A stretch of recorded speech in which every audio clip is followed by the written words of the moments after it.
Depois, em repetição, eu peço-lhe desculpa, aqui temos esse grande mestre da astronáutica, que é o professor Eurico da Fonseca. Esteve aqui num dia glorioso para nós também, quando ficámos a saber que íamos ter 2004 aqui em Portugal, mas hoje o professor voltou para tranquilamente conversar comigo sobre aquilo que é o seu conhecimento do mundo e dos astros.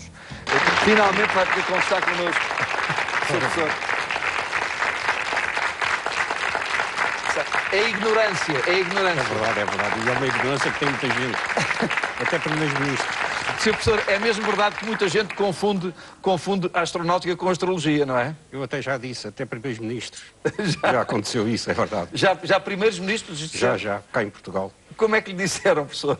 Foi mesmo assim, apareceram na televisão a falar nos nossos astrólogos em vez de falar nos nossos astrónomos. Há um primeiro-ministro que falava dos nossos astrólogos em vez dos astrónomos. Pode dizer o nome, Dr. Mário Soares. Dr. Mário Soares enganou-se. Já se tem enganado noutras coisas. Foi. Está sempre perdoado, não é? É verdade. Olha, eu já quero lhe agradecer o número 500 da coleção Argonauta. Eu cresci a ler livros da coleção Argonauta. Eu não li 500, com certeza. Sim. Li bastante menos. Mas o número 500 chama-se O Pioneiro, é do Frederic Paul e tem uma particularidade. Este 50º volume tem um prefácio da sua autoria. Exato. E tem também, neste caso, um valor acrescentado, que é o seu autógrafo e uma dedicatória que eu agradeço muito. Começou por ser consumidor de ficção científica? Certamente. Posso dizer-lhe mais alguma coisa que ser consumidor. É que desses 500 números que aí estão, mais de metade foram traduzidos por mim. Eu traduzi cerca de 260 livros. 260 livros? Agora é que não os traduzo porque escrevo. O professor Eurico da Fonseca é... Não ficção científica, bem entendido, mas livros técnicos e também, agora estou, mesmo a acabar, quer dizer, por 2 ou 3 dias, um sobre uma coisa que muita gente fala, mas não sabe o que é o terceiro milénio. Muita gente fala do terceiro milénio, mas não sabe o que é. Não sabe o que é, pois, muita gente julga que ele já no dia 31 de dezembro, não é? É no dia 31 de dezembro de 2001. O terceiro milénio começa no dia 31 de dezembro de 2001. Dia 31 para o dia 1, portanto, dia 1 de janeiro de 2002.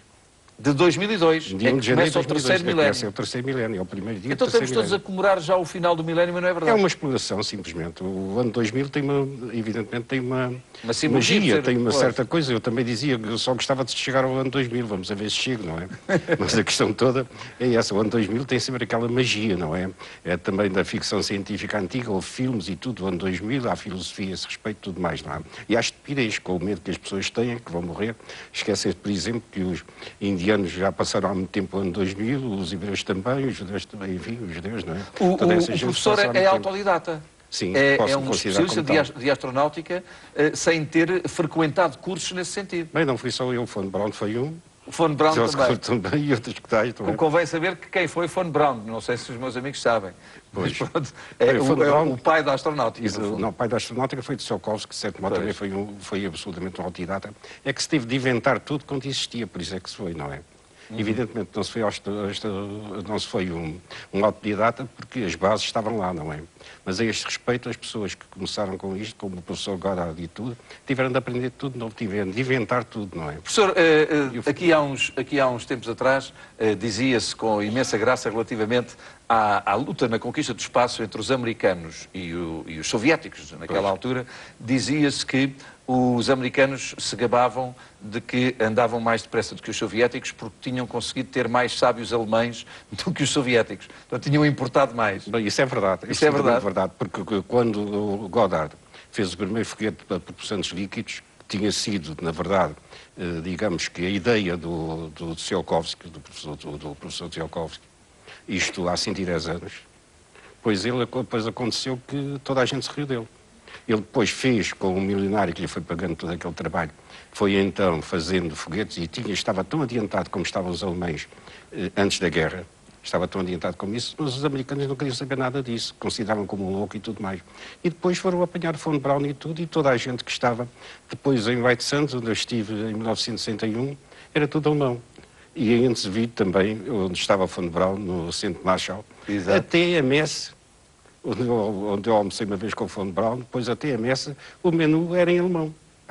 Pois é, lá está toda a tal história. Os americanos gabavam-se de nós temos mais sábios alemães. Mais é que eles, todos que estavam em Pinimundo fugiram para o lado dos americanos, não quiseram nada com os russos. Os russos o que apanharam foi os eletrónicos. Os eletrónicos, os outros, os astronáuticos. Muito embora os primeiros foguetes, os primeiros mísseis russos e americanos fossem, de facto, de tecnologia, de qualquer maneira, de tecnologia alemã. Embora também os russos tivessem os seus pioneiros, mais pioneiros até que os americanos, que fizeram muita coisa, mas havia aí um pormenor muito curioso, é que o Stalin queria que se trabalhasse somente nos motores auxiliares para os caças poderem levantar voo dos campos com neve, gelo e tudo isso, não é? Porque como os motores não conseguiam, então eram os foguetes auxiliares que faziam. E ele queria que tudo se concentrasse nisso. Só depois dos alemães terem feito a V2 é que ele abriu os olhos. E começou a fazer bichas e via fazer a cabeça dura aos outros. Estão a ver o que é que poderia sair daqui se nós ficássemos agora a ouvir maravilhados o professor Eurico da Fonseca. Mas nós temos também algumas imagens daquilo que tem sido também a sua vida ao longo da televisão, porque tem sido sempre também um homem de comunicação. E eu chamava-lhe a atenção exatamente para essas imagens. Mais de 40 anos de televisão. Exato. É talvez dos colaboradores mais antigos da televisão. Fui o mais antigo, agora é que estou retirado, digamos assim, não é? Se quiser comentar, faça favor, professor. Eu agora não estou a ver muito bem onde estava agora. Tem aqui as imagens. Isto deve ter sido uma exposição, cá está com o satélite a ver e tudo, isto deve ter sido uma exposição que não estou agora a referir, mas estive em tantas, com tanta gente. Estou a ver um bocado de longe, de maneira que estou com um bocado de dificuldade de saber. Olha um ratinho, isto, houve uma exposição, olha, cá estou, agora estou a ver bem. Isto foi depois de ter vindo da América, exatamente, uma grande exposição que houve aqui em Portugal, onde também houve uma exposição, nessa exposição havia uma apresentação de biologia, e então havia um daqueles ratinhos que estava exatamente preparado para ir para o espaço. E está agora o astronauta a mostrar, também estava cá. Isto era principalmente sobre medicina no espaço. E hoje está-se a fazer trabalho fantástico, que muitas pessoas não sabem, é que mesmo a NASA, quer nos vai-vens, quer na Mir... Respeito à energia hidroelétrica, aquilo que é utilizável está já quase totalmente aproveitado. Até mesmo no que diz respeito ao urânio, nós dispomos apenas de o suficiente para 25 anos se nos quisermos dedicar a um programa, enfim, pelo menos razoável. Carvão também quase não temos. Em contrapartida, os recursos portugueses em matéria de alternativas energéticas, nomeadamente na energia solar, são muito grandes. E o mesmo acontece noutras formas de energia renovável, como a energia dos ventos e a energia das ondas. Chamam a ficção científica fantasciência. Creio que é uma designação incorreta, pois que a ficção científica verdadeira é, sim, uma expressão não convencional do pensamento científico. Foi o que aconteceu, por exemplo, com a primeira obra de ficção científica que pode ser considerada como tal. Uma novidade nesse ano de 1980, que se pode dizer de facto, e bem posto como novidade, porque foi então que pela primeira vez o público tomou conhecimento dela. Está relacionada diretamente com a atribuição do Prémio Nobel aos físicos americanos Val Fitch e James Cronin. Trata-se da assimetria do tempo. Aqui em Portugal, é bom dizê-lo, as casas antigas, as casas populares, as casas que o povo construiu com o seu conhecimento, com o seu saber, adquirido através de uma experiência de centenas de milhares de anos em alguns casos, essas é que são as boas casas de Portugal. Toda essa construção da beira, de Trás-os-Montes, com as fachadas, com as grandes janelas viradas para o sul, com o alpendre, com o próprio tabuado do soalho, com fendas, que muita gente diz que é pobreza e falta de ar, mas não é. Inúmeras colaborações suas na televisão. Fiquei impressionado mesmo, bons tempos. E há uma faceta que nem toda a gente se lembra, ou que nem toda a gente sabe, é o que eu dediquei à energia solar em Portugal e que ainda fiz depois, mais tarde, foi um trabalho mais, enfim, digamos, mais avançado, posso dizer, e o trabalho e aquilo que mais trabalho na minha vida, foi exatamente a concepção e a construção de aerogeradores, ou seja, o que antigamente chamavam os aerodínamos, que ainda há hoje a trabalhar, fez-se uma dúzia deles que deram muito que falar. Foi aí que eu depois comecei, porque tive necessidade absoluta desse, tive auxílio da NASA, mas a NASA ainda não tinha o desenvolvimento do trabalho em computador em condições, e eu depois fui fazer esse trabalho, tive imenso trabalho para desenvolver, mas consegui fazer um programa que me decuplicou, portanto, 10 vezes mais o rendimento dos aerogeradores. E então os geradores meus, que creio que ainda estão hoje a trabalhar, foram feitas por uma empresa portuguesa, e estão a trabalhar, não eram originais propriamente, mas eram muito avançados, e que estiveram a trabalhar desde a Serra da Estrela até Cabo Verde.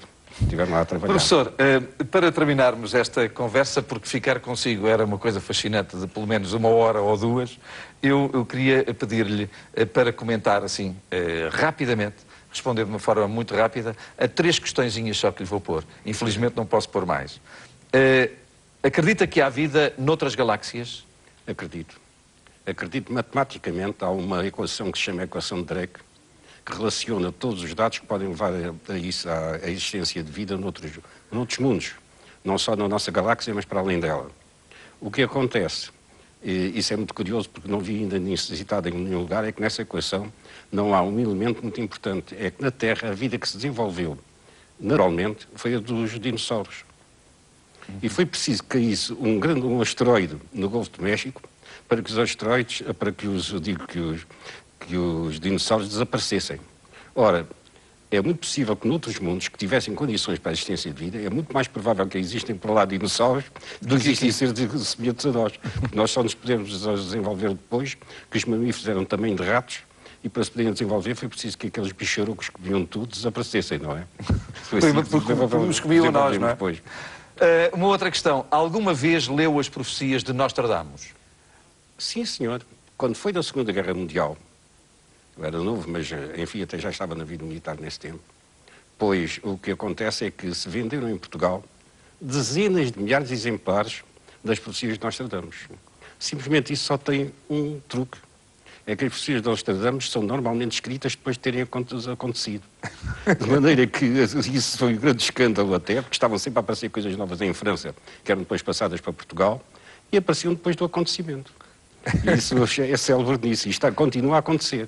Professor, só para terminar, gostaria de lhe pôr a seguinte questão. Está com os seus belíssimos 79 anos, embora 78. 78, desculpe, estava a envelhecer. Mas em março já tenho 79. Mas em março já tem 79, no dia 1 tenho logo 79.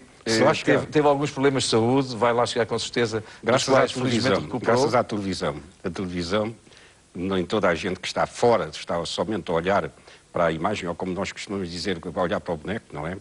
Pois então, nem toda a gente sabe a máquina que está por trás da televisão, o esforço que é preciso ter, não é? Aquilo que se tem de fazer, e nós, digamos, quando começámos juntos os primeiros trabalhos... nós começámos no programa juvenil. Eu Exato. era um juvenil apresentador e tinha lá um ainda jovem senhor que nos falava da conquista do espaço. Portanto, faço programas de televisão com este senhor há 40 anos. E não era só isso. Farei 40 anos no dia 16 de janeiro. Não era só isso, eram as maquinetas. E as maquinetas eram que nós inventávamos que havia motores elétricos, campainhas elétricas, máquinas fotográficas feitas com latas de cera e tudo isso. E então era eu por trás da cortina, que era sempre os programas em direto. E depois eu apresentava as coisas que este senhor tinha inventado. Eu era assim o aluno do professor Pardal. Ora bem, uma última chamada telefónica, que pena o tempo estar a correr a esta velocidade. Este programa tem estado a encolher, levou água, provavelmente. Com certeza. Ora bem, Fernando Costa de Algés. 2 palavrinhas, Fernando Costa, porque nós estamos mesmo no limite do tempo. Ok, boa tarde, Boa tarde. Júlio Isidro. Não conheço, eu conheço pessoalmente, vi-o muita vez quando trabalhava na rádio comercial e no nosso lado também. Não tenho,